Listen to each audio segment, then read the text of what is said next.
সবাই তো অনেক রকম করে মাছের টক করছে, ছোট মাছের টক করছে, মোরলা মাছের টক করছে। তো আজ আমি কতগুলো মোরলা মাছ নিয়ে নিয়েছি, আমিও আজ আমার মতো করে রান্না করব। তোমরা প্রথম থেকে শেষ অবধি ভিডিওটা দেখার অনুরোধ রইল। ভালো লাগলে অবশ্যই লাইক করো, কমেন্ট করো, সাবস্ক্রাইব করো। নমস্কার সবাইকে, কেমন আছো সবাই? আশা করি সবাই ভালো আছো। পাপিয়া কি নতুন ব্লগ ভিডিওতে সবাইকে স্বাগত।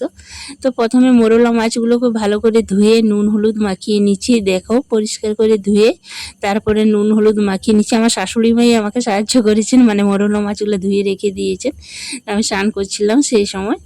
এরপর কড়া চাপিয়ে দিয়েছি গরম হওয়ার জন্য, তারপর সর্ষের তেল দিলাম। আর এদিকে আমি মোরলা মাছগুলোকে নুন হলুদ ভালো করে মাখিয়ে নিয়েছি। তো মাখানোর পর তারপরে তেল আর কড়াইটা ভালো করে গরম করে নিতে হবে, নাহলে ছোটো মাছ কিন্তু ভালো ভাজা হয় না, এটা একদম খেয়াল রাখতে হবে। তারপরে একটা আম ছোলা ছিল, মানে আমি ওই আমটা দিইনি, এটা অন্য একটা আম ছুলে রেখেছিলাম আগেই। তো তোমাদেরকে কাঁচা আমের টক করছি মোরলা মাছের, সেই জন্য দেখিয়েছিলাম আলাদা। তো তারপর পাতলা করে ওটাকে কেটে নিয়েছি আমটাকে।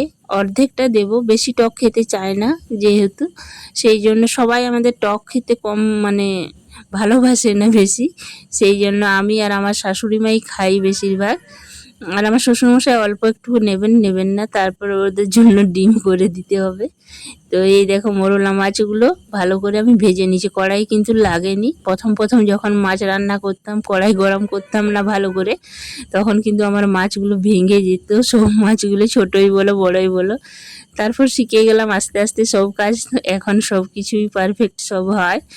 তারপর মোরলা মাছগুলো দেখো ভাজা হয়ে গেছে। এরপর আমি তেলে আবার ওই কড়াইয়ে একটু আরও তেল দিলাম, তেল দিয়ে সর্ষের তেলেই দিলাম, তারপর 5 ফোড়ন আর শুকনো লঙ্কা দিয়ে দিয়েছি। এরপর আমি সর্ষে বাটা আর কাঁচা লঙ্কা বাটা, আমার শাশুড়ি মা এগুলো সব করে রেখেছেন, আমি শুধু রান্নাটা করছি। তো এই দেখো শিলনোড়াতে বেটে রেখে দিয়েছিল সর্ষে আর কাঁচা লঙ্কা বাটা, কাঁচা পাকা কাঁচা লঙ্কা বাটা। তো এটা দিয়ে দিয়েছি। এরপর আমগুলো আগের থেকে সেদ্ধ করিনি আমি, যেহেতু পাতলা করে কেটে নিয়েছি, এইবার একটু কষে নেব, তাহলেই কিন্তু সেদ্ধ হয়ে যাবে।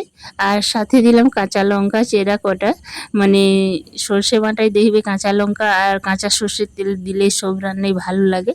এরপর একটু কম আঁচ করে আমি কষে নিচ্ছি, নুন দিয়ে ভালো করে কষে নেব।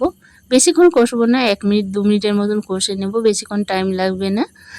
তো এরপর নুন আর হলুদ আমি দিয়ে দিচ্ছি পরিমাণ মতো, যেহেতু একটু টক আম দিয়েছি, সেই জন্য নুনটা একটু বেশিই লাগছে। এরপর হলুদ দিয়ে দিলাম, আর কাঁচা লঙ্কা বাটা আছে সেই জন্য আর কাঁচা লঙ্কা গুঁড়ো লঙ্কা দিলাম না।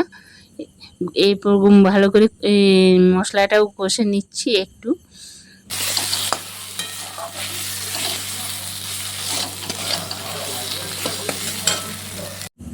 কষানো হয়ে গেছে, এরপর জল দিয়েছি, জলে জাল চলে এসেছে। তারপর আমি মাছগুলো দিয়ে দিলাম, মোরলা মাছ ভাজাগুলো, যেহেতু আমটাও সেদ্ধ হয়ে গেছে, বেশিক্ষণ টাইম লাগবে না। এবার মিনিট 5 আমি ঢাকা দিয়ে রেখে দেব, ফুটিয়ে নেব, সেদ্ধ হয়ে যাবে মাছটা। আমটা তো সেদ্ধ হয়ে গেছে, পাতলা করে কেটেছিলাম, কষানোর পরেই সেদ্ধ হয়ে গেছে। এই দেখো আমার রান্না কমপ্লিট হয়ে গেছে, ঢাকা দিয়ে রেখেছিলাম। এরকম অল্প একটু গ্রেভি থাকবে, তো নরম থাকবে, নইলে কিন্তু একদম শুকনো হয়ে যাবে, খেতে ভালো লাগে না। এরকম নরম থাকলে খেতে ভালো লাগে, গরম ভাতে খেতে দুর্দান্ত লাগে, টক মোরলা মাছের টক খেতে।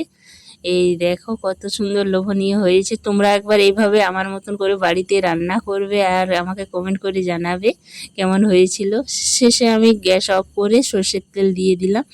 এরপর ঢাকা দিয়ে 1 মিনিটের মতো রেখে তারপর আমি বাটিয়ে গুছিয়ে নিয়ে সাজিয়ে দেখাচ্ছি তোমাদেরকে, দেখো।